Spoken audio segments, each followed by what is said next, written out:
Danny Cole opened his eyes slowly. His head hurt badly. His whole body felt heavy, like someone had filled his bones with wet sand. He tried to move his fingers first. They worked. Then his toes. They worked too. That was good. At least he was not dead. But something was very wrong. The ceiling above him was not his bedroom ceiling. It was not any ceiling he had ever seen before. It glowed with a soft blue light that seemed to move and pulse like a heartbeat. The walls curved around him in a way that made no sense. Everything looked organic, like he was inside a living thing rather than a building. Danny tried to sit up. Pain shot through his chest and he fell back down. He groaned loudly. That was when he heard the voices. They were not human voices. The sounds were clicking and humming, mixed with words that his brain could not understand. Danny turned his head to the side, and his heart nearly stopped. There were creatures standing around him. Tall creatures with silver blue skin that seemed to shine under the strange light. They had 4 arms each. Their heads were longer than human heads, and their eyes were large and violet-colored. They wore armor that looked like it had been grown rather than made. Danny wanted to scream, but no sound came out.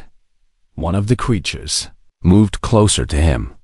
It reached out with one of its 4 hands and touched something near his ear. Suddenly, the clicking sounds became words he could understand. The human is awake. Send word to the Queen immediately. Danny finally found his voice. What is happening? Where am I? Who are you? The creatures looked at each other. They seemed surprised that he was talking. One of them, the tallest one, stepped forward. You are safe, human. You are aboard the royal warship of the Vathan Dominion. You have been sleeping for 11 of our rotations while your body healed. Healed from what? Danny tried to remember what had happened to him. The last thing he could recall was driving home from work. He worked the night shift at a warehouse in Ohio. It was a boring job, but it paid his bills. He remembered fog on the road. He remembered seeing bright headlights. Then there was a flash of white light so bright it hurt his eyes. After that, nothing. You do not remember, the tall creature said. It was not a question. This is not unexpected. Your injuries were very bad. Your brain needed time to repair itself. Danny looked down at his body. He was lying on some kind of bed that felt like warm gel. His clothes were gone. Instead, he wore a simple gray garment that covered him from neck to ankle. Through the thin fabric, he could see bandages wrapped around his chest, his arms, and his legs. I need to go home, Danny said. His voice was shaking. I have work tomorrow. I have a cat that needs to be fed. Please, I need to go home. The creatures exchanged looks again. Before any of them could respond, a door at the far end of the room slid open. Everyone in the room suddenly stood straighter. The guards, because Danny now realized that was what they were, moved to the sides and lowered their heads. A female figure walked into the room. She was taller than the others, perhaps 7 feet in height. Her silver blue skin had golden patterns that seemed to glow faintly. She wore armor that was more beautiful than anything Danny had ever seen, covered in designs that told stories he could not read. On her head sat a crown made of crystal spires that caught the light and scattered it.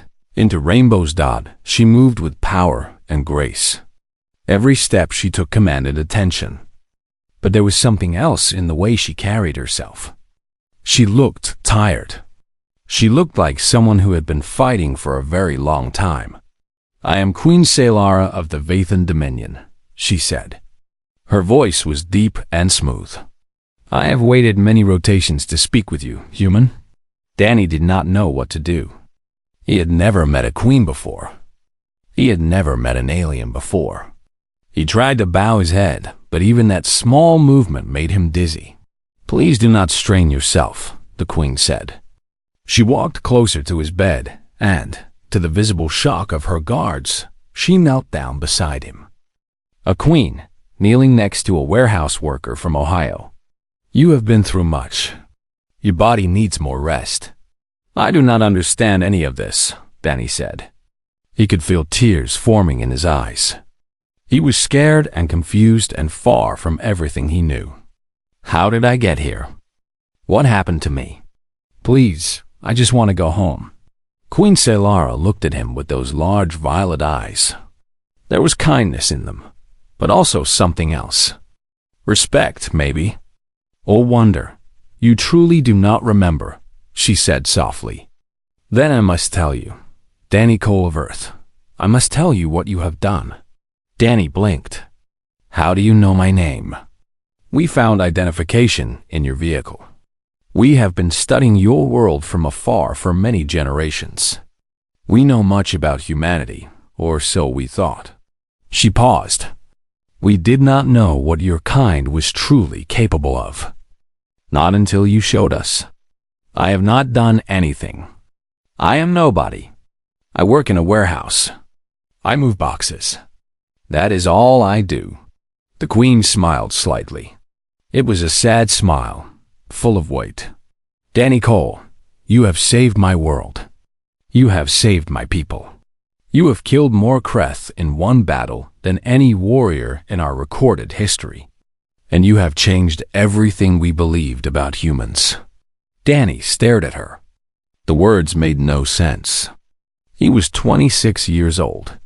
He had never been in a fight in his entire life. He avoided conflict. He was the kind of person who apologized when other people bumped into him. "There must be some mistake," he said. "There is no mistake." The Queen stood up and gestured to one of her guards. "Bring the recordings. Show him what he has forgotten. Show him who he truly is." The guard nodded and touched a panel on the wall. The air in front of Danny's bed began to shimmer. An image formed, like a floating television screen made of light. On the screen, Danny saw a world on fire. He saw a city with tall spires being attacked by creatures that looked like giant insects.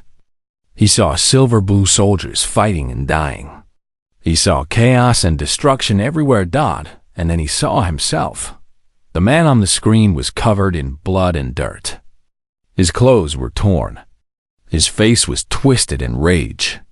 He was running toward the enemy, not away from them. He was screaming something that the recording did not capture. "That cannot be me," Danny whispered. "It is you," the Queen replied. "And now you will see what one human can do when everything seems lost." The recording continued to play. Danny watched, unable to look away, as the man who shared his face did impossible things. Things that would haunt his dreams for years to come. Things that would make him question everything he thought he knew about himself. On the bed, Danny Cole began to understand that his simple life was over, and a new one, stranger and more dangerous than anything he could have imagined, was just beginning. The recording played in the air before Danny's eyes. He wanted to look away, but he could not. What he was seeing was impossible. What he was seeing was himself doing things that should not be possible. The footage showed a battlefield on an alien world. The sky was orange and filled with smoke. Buildings that looked like they had been carved from crystal were burning and falling apart. On the ground, thousands of creatures moved like a wave of death toward a great city. The creatures were insects. But they were not like any insects Danny had ever seen on Earth. Each one was the size of a small truck. They had hard shells that were black and shiny. They had too many legs and too many eyes. Their mouths were filled with sharp teeth that could cut through metal. The vegan soldiers called them the Kreth. The silver-blue soldiers fought hard. They used weapons that shot beams of bright energy. They used blades that glowed with heat. But for every Kreth they killed, 10 more took its place. The swarm was endless. The defenders were losing. "We had been fighting the Kreth for 300 years," Queen Selara said, as she watched the recording with Danny. "They are not like us. They do not think as individuals. They share one mind, one purpose. They consume everything. They take planets and strip them bare. Then they move on to the next world. Danny watched the screen as Vathan soldiers fell one by one. Their blood was purple. It pooled on the ground and mixed with the black dirt. That day was supposed to be the end, the Queen continued. We had fought for so long. We had lost so many. Our weapons were no longer working against them. The Kreth had learned to adapt. They had become resistant to our energy signatures. On the screen, the image changed. It showed a different part of the battlefield, a ridge overlooking the city. And on that ridge stood a single figure. It was Danny. But it was not the Danny who lay in this bed. This Danny was covered in wounds. His shirt was torn to pieces. His face was twisted into an expression that Danny did not recognize on himself. It was rage. Pure rage. How did I get there? Danny asked. His voice was barely a whisper. How did I get to your planet? A rift opened in the space above our world, Salara explained. We do not know why. We do not know how. But something tore a hole between your world and ours. Your vehicle fell through. You crashed near the outer districts, just as the Kreth breached our walls. On the screen, Danny watched himself pick up a broken weapon from a fallen Vathan soldier. It was some kind of blade, though half of it had been melted away. He held it in one hand. His other hand was empty, clenched into a fist. You should have died, the Queen said. Any other creature would have died. But you did not. Instead, you ran toward the swarm. Danny watched himself charge down the ridge. He watched himself slam into the first Kreth with his bare shoulder. The impact should have killed him. Instead, the insect creature flew backward. Its shell cracked from the force. I do not understand, Danny said. That is not possible. I am not that strong. You are stronger than you know. All humans are. The Queen gestured at the screen. Your world, Earth, is what we call a death world. The gravity is heavier than most inhabited planets. Your atmosphere is thick with oxygen. Your ancestors survived ice ages, predators, diseases, and each other. Your bodies evolved to be tough, to endure, to keep fighting even when the mind wants to give up. On the screen, Danny was now in the middle of the swarm. He was swinging the broken blade. He was punching with his bare hands. And everywhere he struck, the Kreth were dying. But that is not the most important thing, Salara said. Watch what happens when you bleed. Danny looked closer. On the screen, a Kreth had slashed his arm. Blood poured from the wound.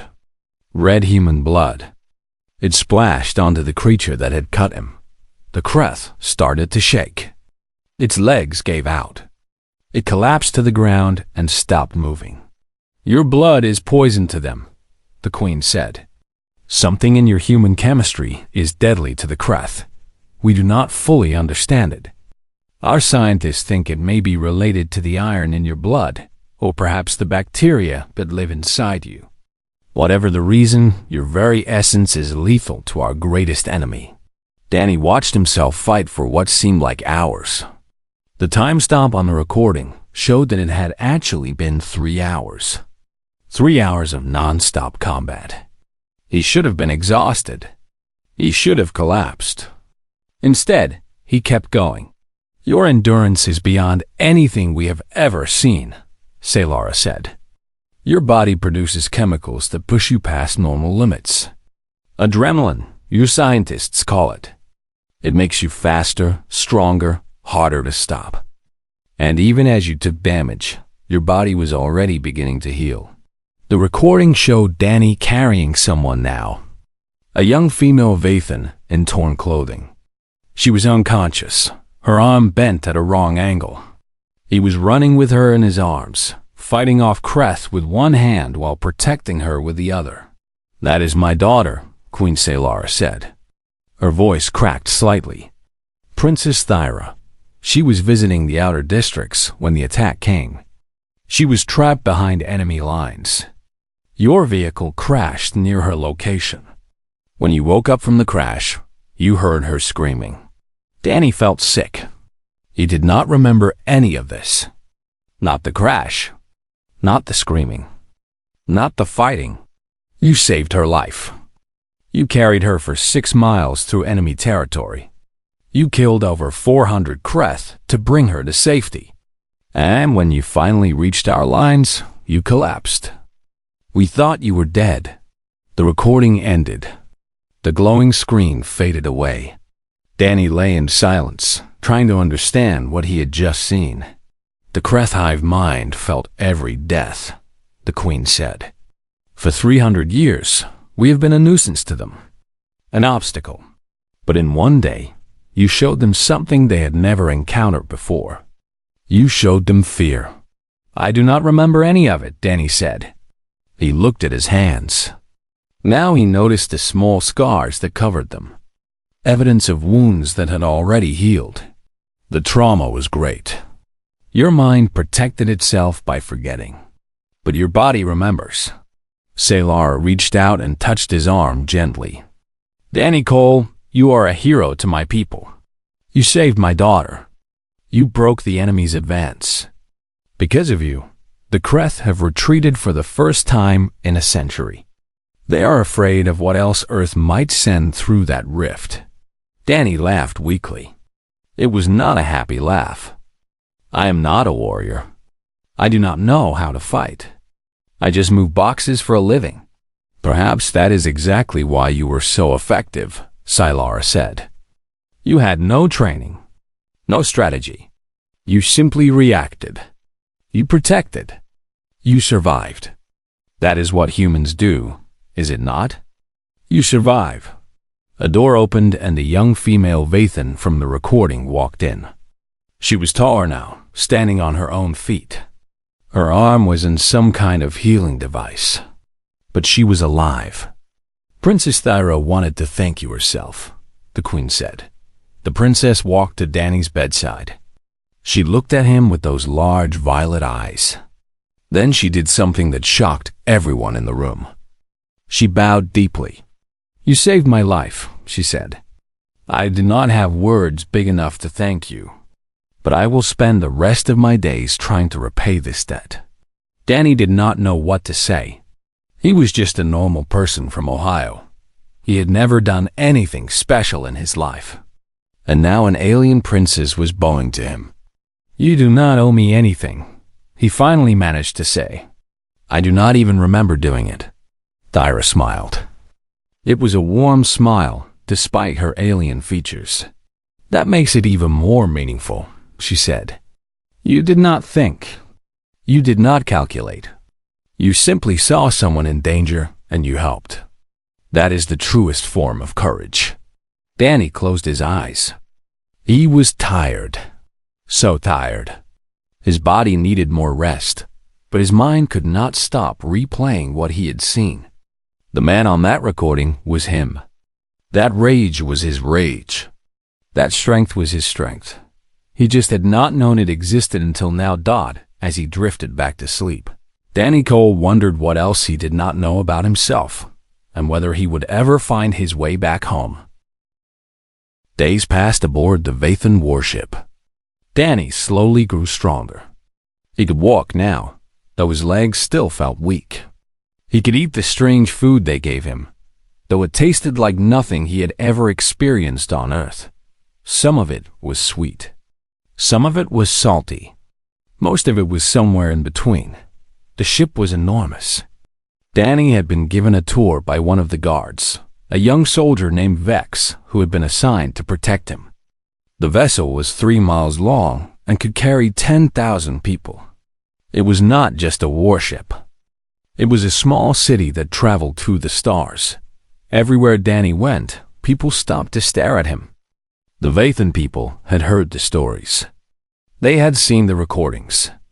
To them, Danny Cole was not a confused warehouse worker from Ohio.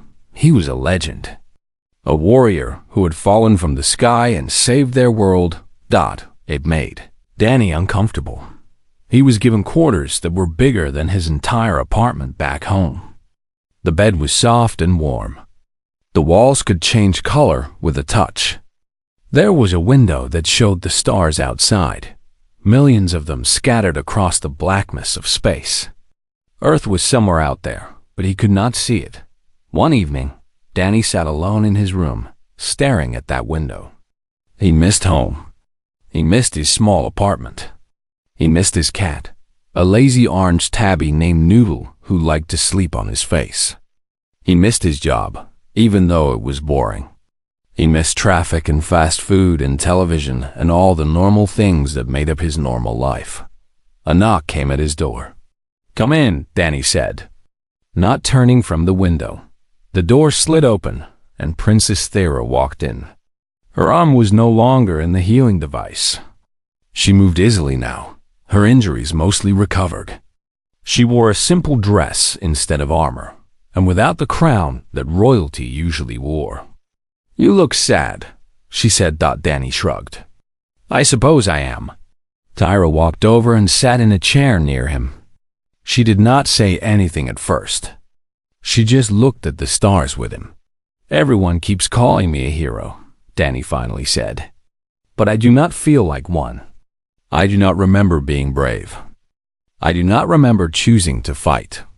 I just woke up here, covered in scars I do not recognize, famous for something I have no memory of doing." Thera nodded slowly. "That is a heavy thing to carry. I feel like a fraud. What if they find out I am not who they think I am? What if the real me is just a scared person who moved boxes for a living?" "Tell me about your life on Earth," Thera said. "Tell me about this work you did." Danny laughed quietly. "There is nothing interesting to tell. I worked in a warehouse. Big building full of shelves. Products would come in on trucks. My job was to move them from one place to another. Sometimes I used a machine. Sometimes I used my hands. I did this for 8 hours every day. Did you like it? Not really. But it paid for my apartment. It paid for food. It was a job." Thyra tilted her head, curious. "On my world, work is tied to purpose. We do what we are meant to do. Did you have no purpose?" Danny thought about this. "I suppose I just wanted to be comfortable. I did not have big dreams. I wanted a nice place to live. A cat to keep me company. Maybe someday a family. Simple things." "Those are not small things," Thera said. "Those are the things that make life worth living. Purpose does not have to be grand. Sometimes the greatest purpose is simply taking care of the people and things you love." Danny looked at her. She seemed wise for someone so young. Or perhaps she was older than she looked. He had no idea how long Vathans lived. "Can I ask you something?" he said. "Of course. Why did you come here tonight? You are a princess. You must have important things to do." Thera smiled slightly. "I came because I wanted to thank you properly. When we first met, I was in a healing bed. I could barely speak. But I remember what you did for me. Even if you do not, I have seen the recording. I saw myself carrying you. The recording does not show everything." Thyra's eyes grew distant, as if she was remembering something painful. "When you found me, I was buried under rubble. The Kreth were all around us. I could hear them clicking and crawling. I thought I was going to die." She paused for a moment before continuing. "Then I heard footsteps. Heavy footsteps. And a voice. Your voice. You were speaking a language I did not understand, but I could tell you were angry. So angry. I saw you tear through the rubble with your bare hands. Your fingers were bleeding, but you did not stop. You pulled me out and looked into my eyes. What did I say?" Danny asked. "I did not understand your words, but I understood their meaning. You said that everything would be okay. You said that you would not let anything hurt me. And then you picked me up and you started running. Danny felt a strange tightness in his chest. He could not remember any of this, but hearing her describe it made it feel real. For 6 miles, you carried me, Thyra continued. The Kreth attacked us over and over. You fought them off with one arm while holding me with the other. You got hurt so many times. I begged you to leave me behind. Do you know what you said? Danny shook his head. You said no. Just one word. No. And you kept running. You never stopped. Not until we reached the gates. Not until I was safe. Thyra reached out and took his hand. Her skin was cool against his. That is who you are, Danny Cole. That is the person you forgot. A person who says no when others ask him to give up. A person who protects strangers even when it costs him everything. Danny felt tears forming in his eyes. He tried to hold them back, but they came anyway. But what if I cannot do it again? He asked. What if that was a one-time thing? What if the next time danger comes, I am just the scared person I have always been? Thyra squeezed his hand. My mother has fought in 3 wars. She has led armies. She has watched friends die. And she told me something once that I have never forgotten. What did she tell you? She told me that courage is not the absence of fear. Courage is being afraid and acting anyway. Every time she went into battle, she was scared. Every single time. But she went anyway because people depended on her. Thyra stood up but did not let go of his hand. You are allowed to be scared, Danny Cole. You are allowed to doubt yourself. But do not let that doubt blind you to the truth. You saved my life. You saved thousands of lives.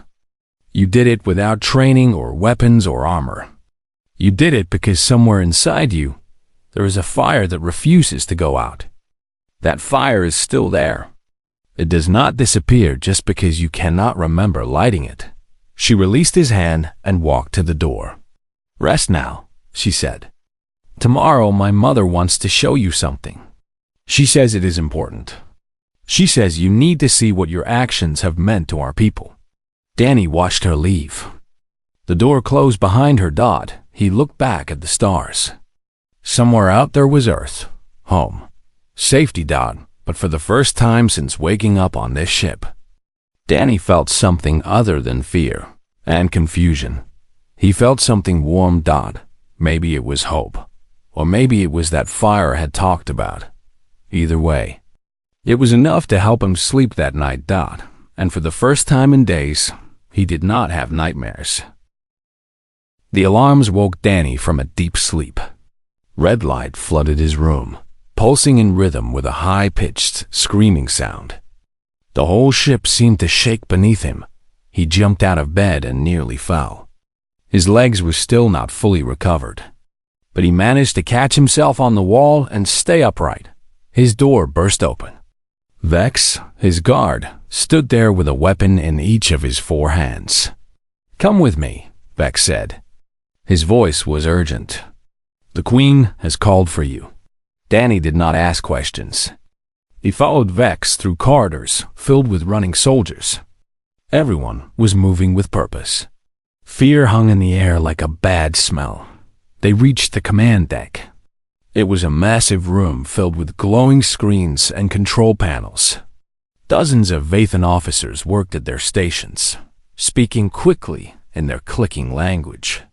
In the center of the chaos stood Queen Saylara. She looked different today. Her golden armor was fully assembled. Her crown sat firmly on her head. Her eyes, usually calm and wise, were now filled with worry. Your Majesty, Danny said as he approached. What is happening? Saylara turned to him. For a moment, she said nothing.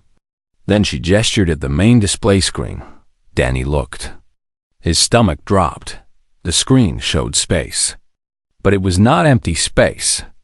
Something was coming. Something massive. It looked like a cloud at first, but as the image became clearer, Danny realized it was not a cloud at all. It was the swarm. Millions of Kreth, their black bodies reflecting the light of distant stars. They moved together as one, a living wave of death spreading across the void. "They have returned," Salara said. Her voice was steady, but Danny could hear the fear underneath. "The hive mind has sent a new swarm. It is larger than anything we have ever faced." "Where are they going?" Danny asked. Salara changed the display. A planet appeared. It was blue and green, with white clouds swirling across its surface. It reminded Danny of Earth. "This is Vetha Minor, one of our colony worlds. 12 million of my people live there. Farmers, builders, families." She paused. "Children." Danny felt cold. "How long until the swarm reaches them?" 6 hours. Maybe less. Can we evacuate them? Salara shook her head. "We do not have enough ships. Our fleet is scattered across the Dominion. By the time they arrive, it will be too late." She looked at the screen. "We have one warship. 400 soldiers. That is all. 400 against millions." Danny did not need to be a military expert to know those odds were impossible. "There must be something we can do," he said. "We can fight. We can buy time. But we cannot win." Salara turned to face him fully. "I did not bring you here to ask for your help. I brought you here because you deserve to know the truth. The enemy you defeated has returned. And this time, they are bringing enough numbers to finish what they started." Danny looked at the swarm on the screen. All those creatures. All that death. Moving toward a world full of innocent people. He thought about his life back home. Moving boxes. Watching television. Feeding his cat. It all seems so far away now. So small. "If I go down there," Danny said slowly, "can I make a difference?" Salara stared at him. "You want to fight? I want to help. I do not know if I can do what I did before. I do not remember how I did it. But if there is even a small chance I can save some of those people, I have to try." "You could die," Salara said. "I could die sitting here too. At least down there, my death might mean something." The Queen was silent for a long moment. Around them, officers continued their work. Reports came in about the swarm's approach. Time was running out. Finally, Salara spoke. "You owe us nothing, Danny Cole.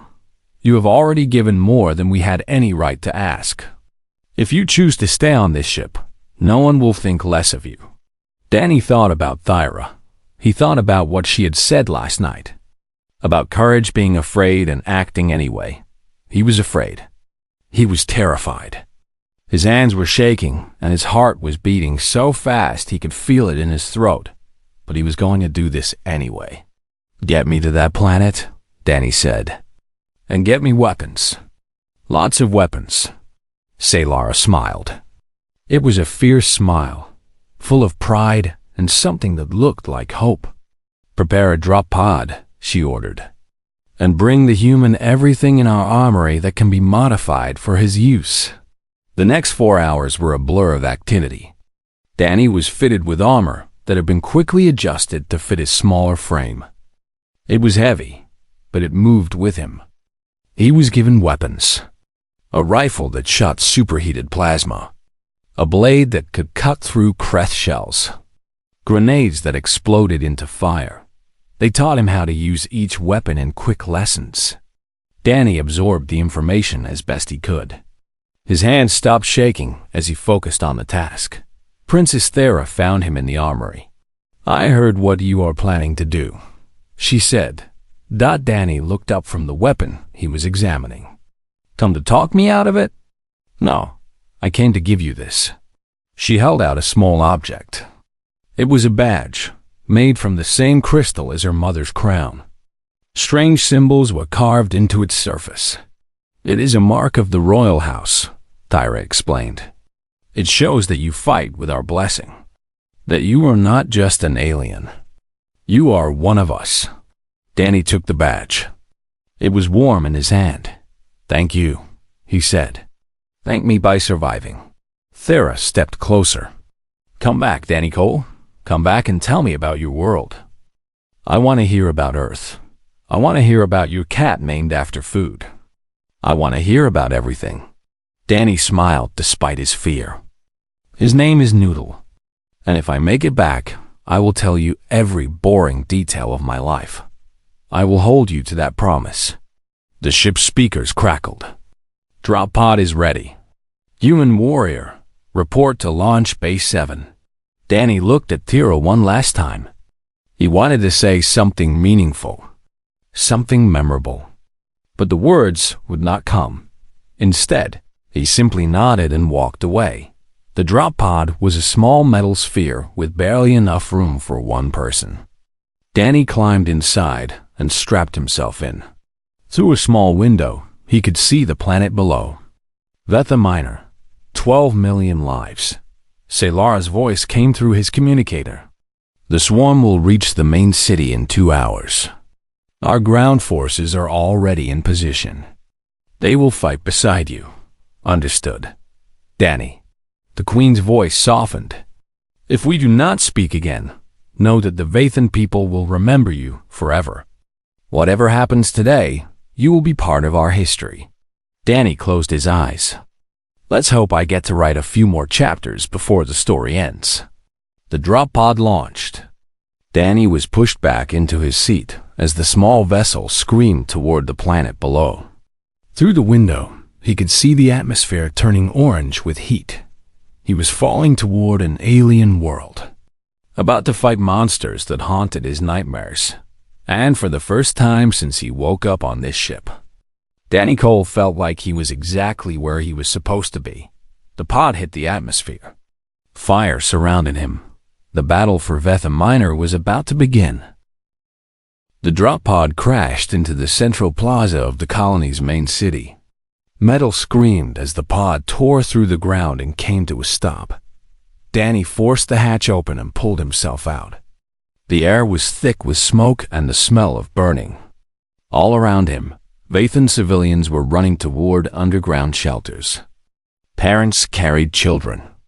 Soldiers guided them forward, trying to keep everyone calm. On the horizon, Danny could see the swarm. It looked like a dark storm cloud moving across the land. The clicking sound of millions of Krath filled the air. Even from this distance, he could feel the ground shake with their approach. A Vathan officer ran up to him. "You are the human?" "I am. We have 400 soldiers. The civilians are almost all in the shelters. We just need to hold long enough for the Queen's ship to provide orbital support." "How long?" 2 hours. Maybe 3. Danny looked at the approaching swarm. 2 hours against that. It seemed impossible, but he had done impossible things before, even if he did not remember them. "Form your soldiers into lines," Danny said. "We are not going to wait for them to come to us." The officer looked confused. "You want us to advance?" "Where I come from, we have a saying. The best defense is a good offense." Danny picked up his weapon and checked it one more time. "If we stay here, they surround us. If we meet them head on, we control where the fight happens. We can use the narrow streets to limit their numbers. Make them come at us in smaller groups." The officer considered this. Then he nodded. "I will relay your orders." Minutes later, Danny stood at the head of 400 Vathan soldiers. They were scared. He could see it in their eyes. But they stood firm, weapons ready. "I am not going to lie to you," Danny called out. Vex translated his words for those who did not understand. "I do not know if we can win this fight. I do not know if any of us will survive. But I know that behind us, there are 12 million people counting on us. Families, children, people who just want to live their lives in peace." He paused, looking at the faces around him. "On my world, we have fought many wars. Too many. And I have learned that victory does not always mean winning. Sometimes victory is just refusing to give up. Sometimes victory is making the enemy pay such a high price that they think twice before attacking again. The swarm was getting closer now. Danny could see individual Kreth at the front of the wave. Their black shells gleamed. Their many eyes reflected the light of the burning sky. Today, we make them pay that price. Today, we show them that this planet is not worth the cost. Are you with me? A roar went up from the soldiers. 400 voices screaming defiance at the coming storm. Danny turned toward the enemy. He started walking, then jogging, then running. The Vathan army followed. What happened next would be recorded in the histories of 47 worlds. They called it the Battle of Vetha Minor. They called it the day the tide turned. They called it many things. But for Danny Cole, it was simply the longest day of his life. He crashed into the first wave of Kreth like a hammer hitting glass. His weapon blazed, cutting down creatures left and right. When his rifle overheated, he switched to his blade. When his blade got stuck in a shell, he used his fists. The Vathan soldiers fought beside him. They watched how he moved. They saw how his blood burned the enemy. They learned that humans were not just allies. Humans were weapons. Hours passed. Danny lost track of time. He lost track of how many Kreth he killed. He lost track of his own wounds. He just kept fighting.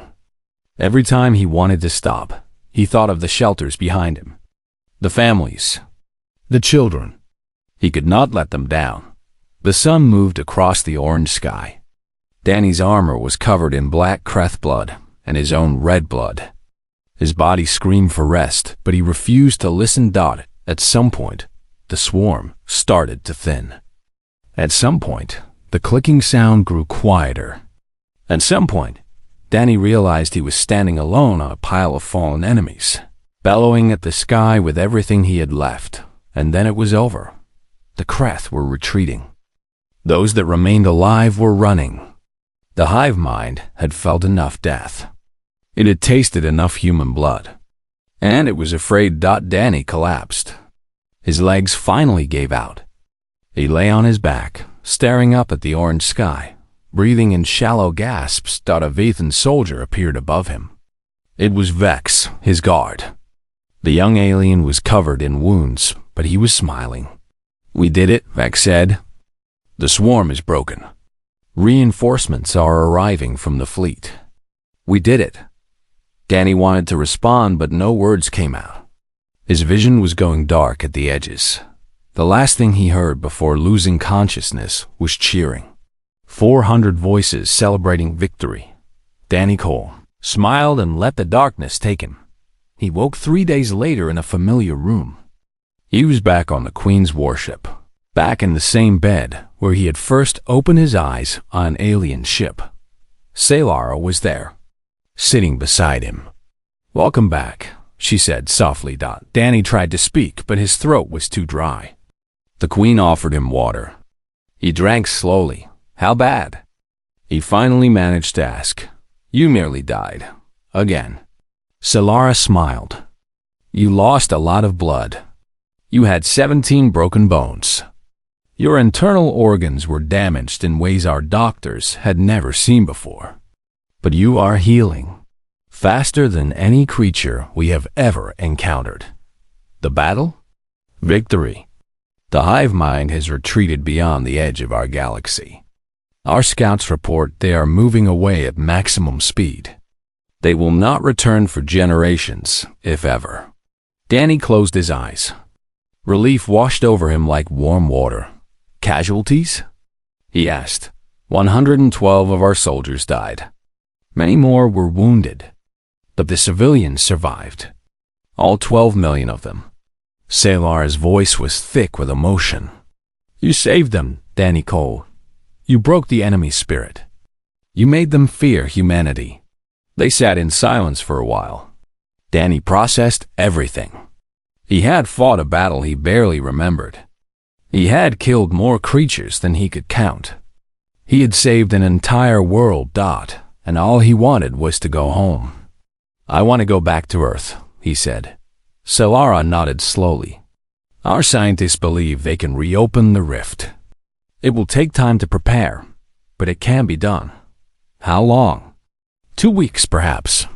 Danny felt something loosen in his chest. Home. He could go home.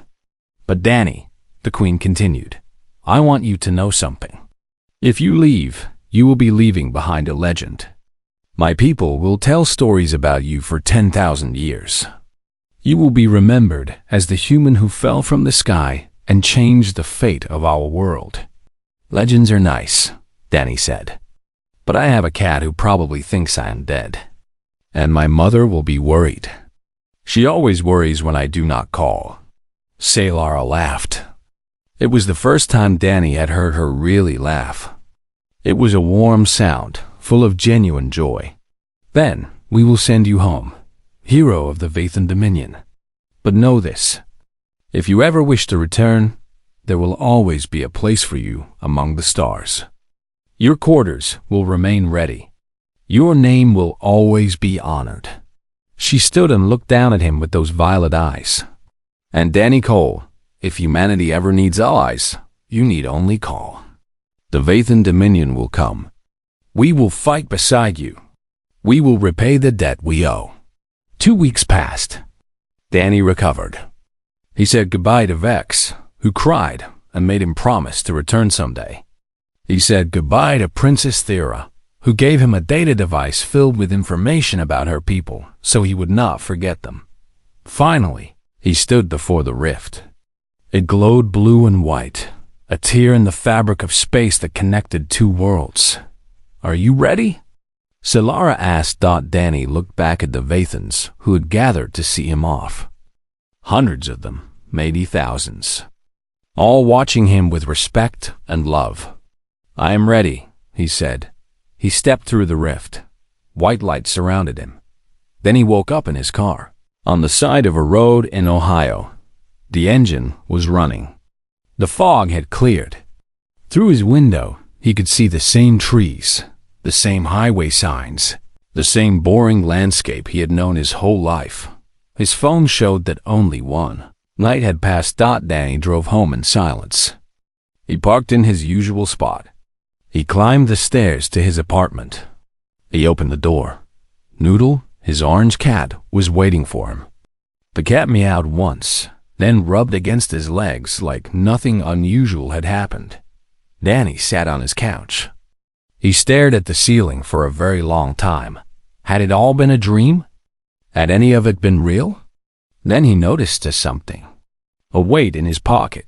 He reached in and pulled out the crystal badge Thyra had given him. It gleamed in the light of his apartment. Alien symbols carved into its surface. Proof that everything had happened. Danny smiled. He was home. Safe. Back to his normal life. But he was not the same person who had left. He never would be again. And somewhere out there, among the stars, an entire civilization remembered his name. Danny Cole put the badge on his shelf, fed his cat, and called his mother to tell her he was okay. Then he went to bed. Tomorrow, he would go back to work at the warehouse. He would move boxes. He would live his simple life, but he would do it knowing something that no one else on Earth knew. He was more than what he appeared to be. And if the universe ever needed him again, he would be ready.